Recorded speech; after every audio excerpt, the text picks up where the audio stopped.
My name is Marcus Chen, and I built TechNova from nothing. What started as a small software development company in my garage 10 years ago had grown into a $200 million enterprise with over 500 employees across 3 countries. I was proud of what we'd accomplished, but more importantly, I was proud of the culture we'd built: transparent, collaborative, and inclusive. At least, that's what I thought until 3 months ago when everything started to unravel. It began with something so small, I almost missed it. I was walking past the conference room on the executive floor when I noticed familiar faces through the glass doors. Sarah Martinez, our CFO, was presenting something to James Wright, our COO, and Rebecca Torres, our head of legal. Nothing unusual about that, except for one thing: I had no idea this meeting was happening. My calendar was clear, and nobody had mentioned anything to me about it. I paused outside the door, watching Sarah point to charts on the screen. The body language in the room was tense, serious. James was leaning forward, his usual relaxed demeanor replaced by something more focused, more urgent. Rebecca was taking notes frantically, which she only did during really important discussions. This wasn't a casual catch-up or a routine operational review. This was something significant. I knocked and entered. The conversation stopped immediately. Sarah fumbled with the remote, quickly switching to a blank screen. The silence was deafening. "Hey everyone," I said, trying to keep my tone light. "Didn't know we had a meeting scheduled. Mind if I join?" The 3 of them exchanged glances, quick, almost imperceptible looks that spoke volumes. "Oh, this was just a quick operational review," Sarah said, her voice slightly higher than usual. "Nothing that needs your attention right now, Marcus. We can brief you later if needed." Later never came. I waited for Sarah or James to follow up, to provide that promised briefing, but it never materialized. I told myself I was being paranoid. Running a company this size meant delegating, and I couldn't be involved in every single discussion. But something felt different. The energy in that room, the way they'd shut down when I appeared, it didn't feel like routine operations. It felt like I'd interrupted something I wasn't supposed to see. That night, I lay awake thinking about it. In 10 years of building this company, I'd never felt excluded from anything important. Sure, people had meetings without me all the time, but they were always about implementation details or operational matters that didn't require CEO-level input. This felt different. This felt deliberate. And as I would soon discover, it was just the beginning of something much larger and more troubling than I could have imagined. Over the next few weeks, I started paying closer attention to the dynamics around the office. What I discovered made my stomach churn. The exclusion wasn't isolated, it was systematic. There were hushed conversations that stopped when I approached, emails that seemed to have recipients mysteriously removed when forwarded to me, and most tellingly, calendar invitations that somehow never made it to my inbox.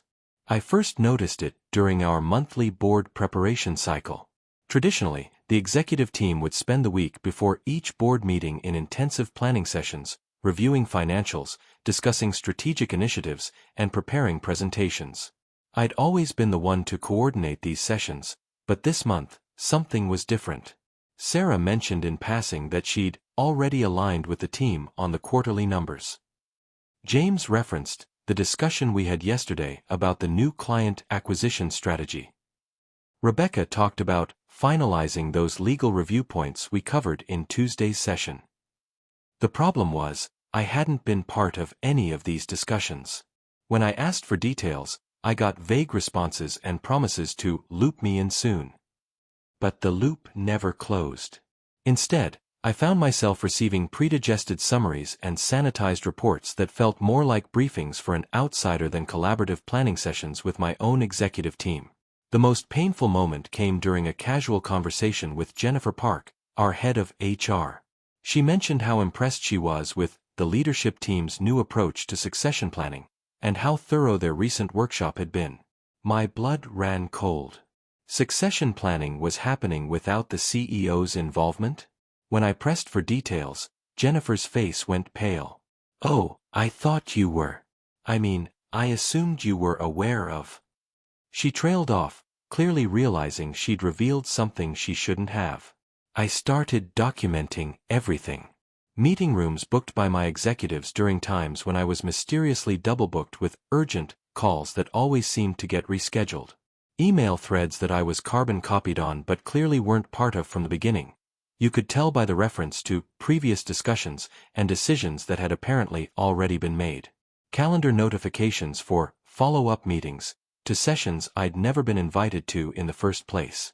The worst part wasn't the exclusion itself, it was the gaslighting.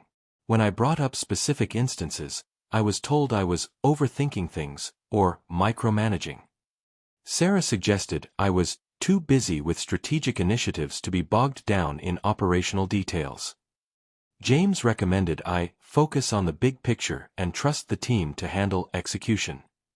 They made it sound like this was all for my benefit, like they were protecting me from unnecessary administrative burden. But I knew better. This wasn't delegation, this was isolation.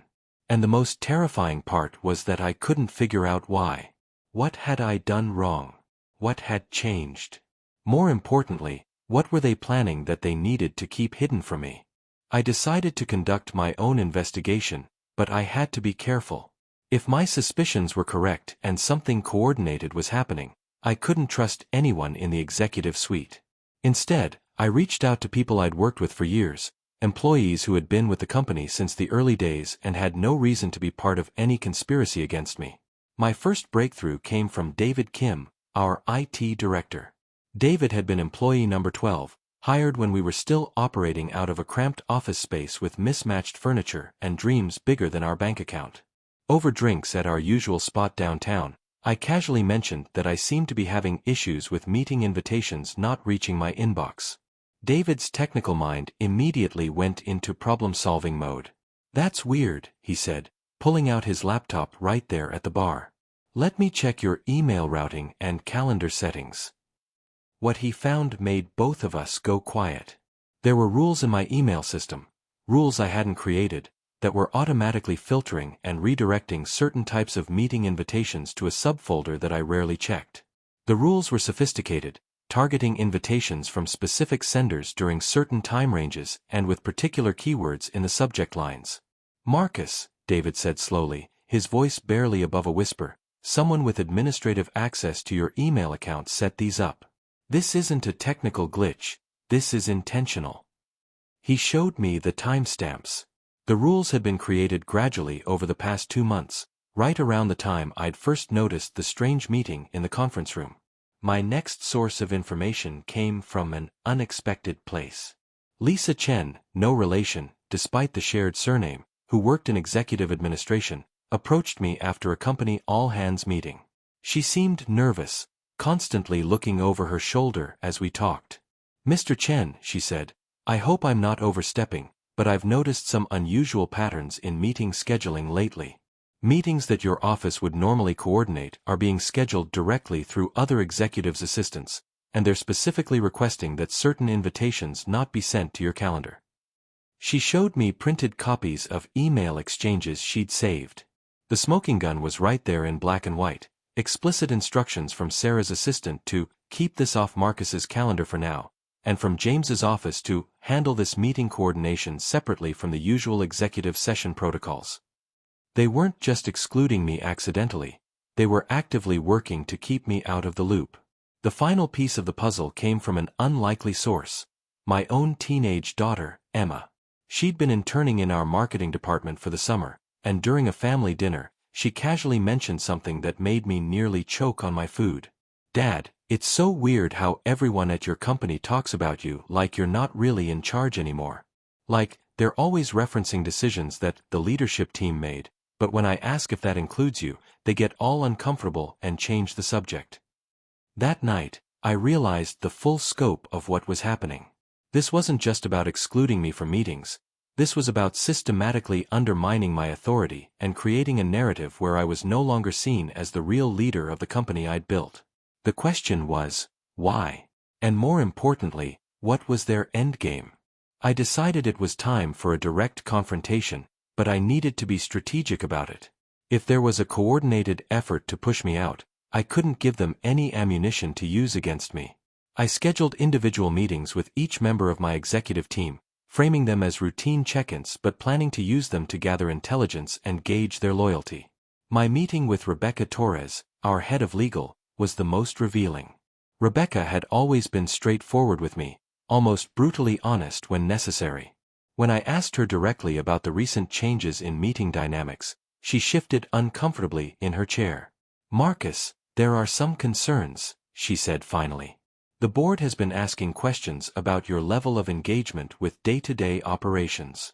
Some members feel that you've become too removed from the tactical execution of our business strategy." This was news to me. "Which board members?" I asked. "And why am I hearing this from you instead of directly from them?" Rebecca's silence was telling.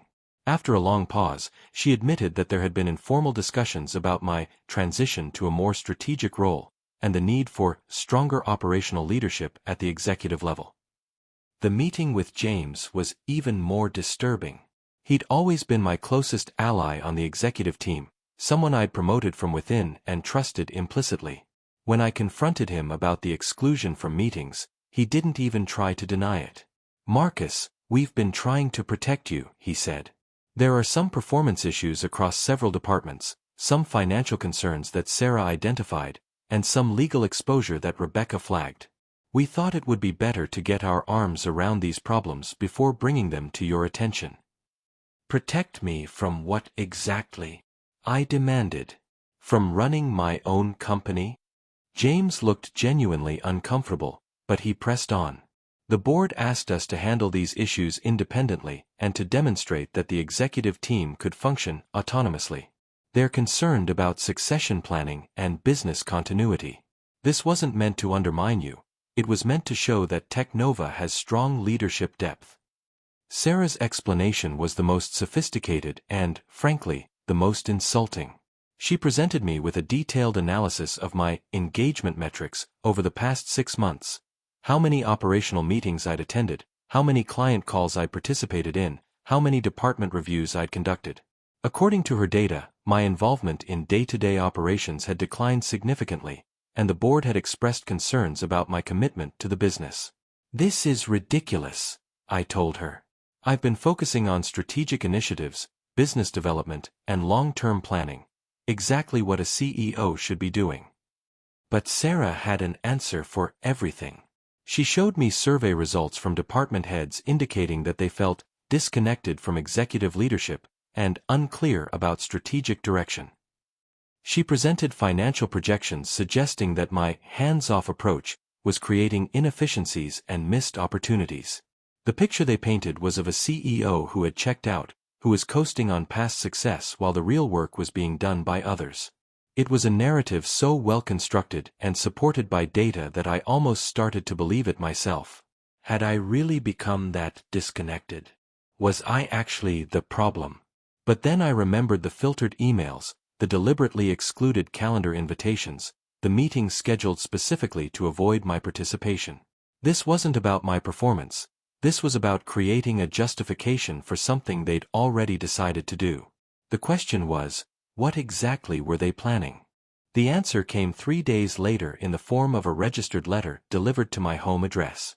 It was from Harrison & Associates, one of the most prestigious law firms in the city, and notably, not our usual legal counsel. The letter was brief and devastating.